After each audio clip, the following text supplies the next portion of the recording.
Yeah, hi guys, it's Jimmy. And firstly, I'd like to thank my subscribers. My channel just hit 1,000 subscribers, which is really great because I don't ever ask for people to subscribe or to like my videos or anything like that. So it's just a very natural, organic type of thing where people just choose to do it with their own will. And I'll continue to be that way. So thank you guys.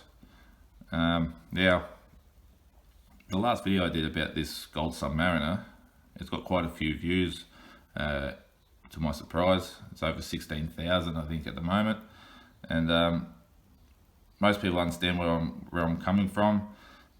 I did just pick up my camera and just make that video and just talk, just straight off the top of my head.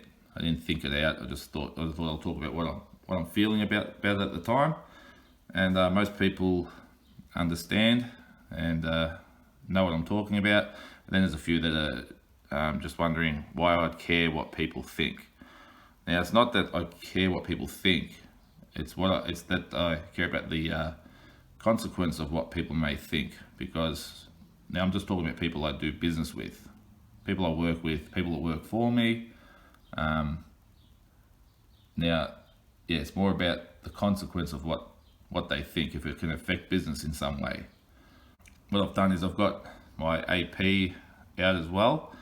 I had a comment asking how they what the difference is in the yellow golds. Now, as you can see, even just from the watches sitting there, they are completely different. I think the AP is a true yellow gold. Excuse me. And I think the Rolex, in comparison, does have a bit of a rose tinge to it, even though it is yellow gold. Now, it does have a lot more polished surfaces on the Rolex, so it may just be that reason. The AP is, heavily brushed. It's got that straight brushing, very coarse brushing and straight lines, whereas the Rolex has a lot more high polish, and the brush surfaces are more of a sort of satin finish. You can't really see the graining unless you really look close. So I'll just pick them up, and I think you'll see what I'm talking about.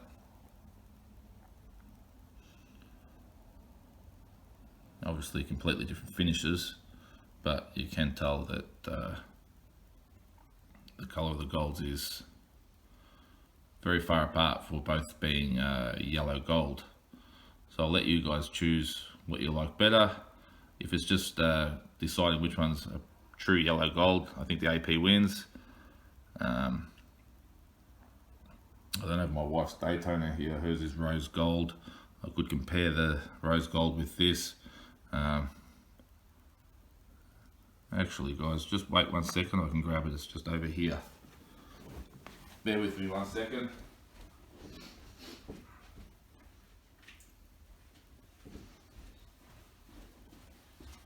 Okay,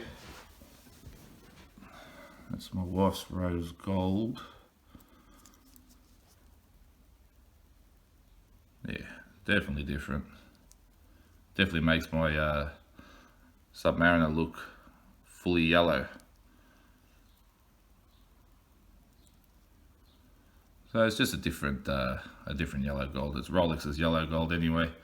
Because if I compare this now to my AP, that's a huge contrast right there.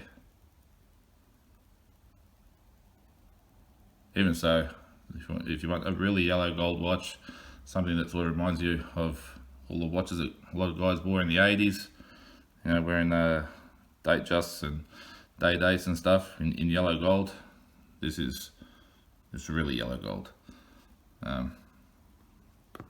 Anyway, there's that little comparison. Now the other thing is, looking at the next watch I'm interested in purchasing. As some of you will know, I like my 5513s. I've got one right here.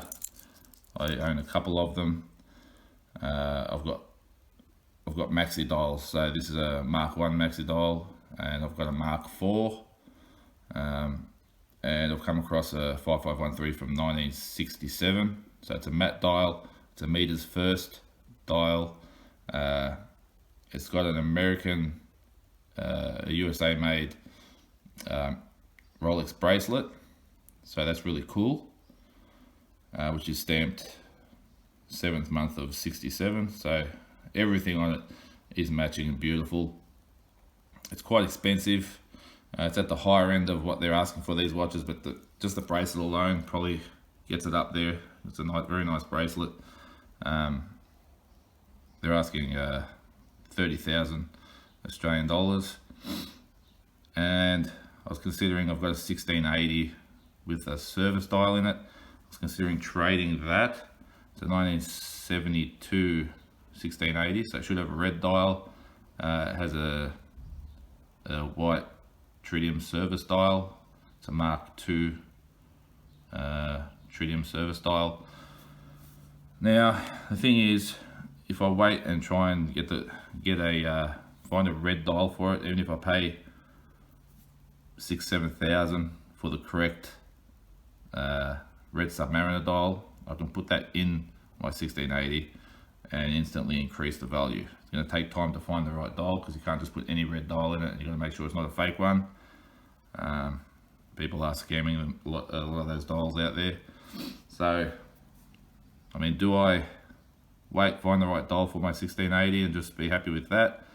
Do I trade it where I will lose some money on it, but go into a really nice 5513? So that's my conundrum at the moment.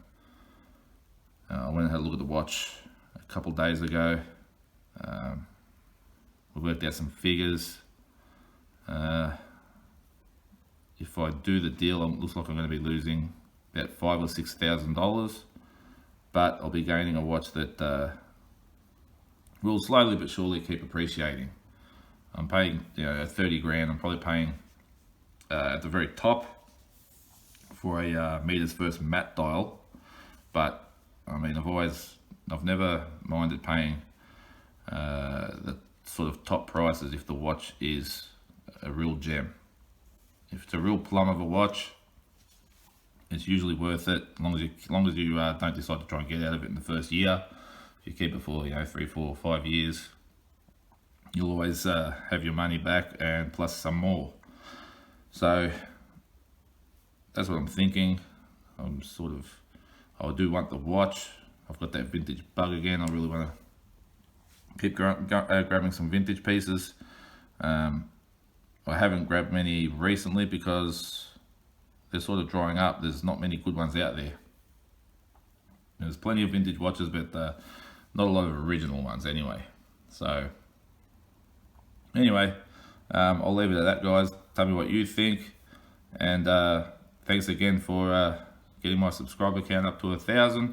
I think I've been doing this for 3 years, so it's not many subscribers, but I was never in it for that reason alone. Just wanted to share my collecting passion, and I guess over those 3 years, people have seen where I've gone. I think I was heavy in vintage at the start, then I went a fair few modern, and now I'm sort of a bit of both. And yeah, thanks guys. I'll see you next time.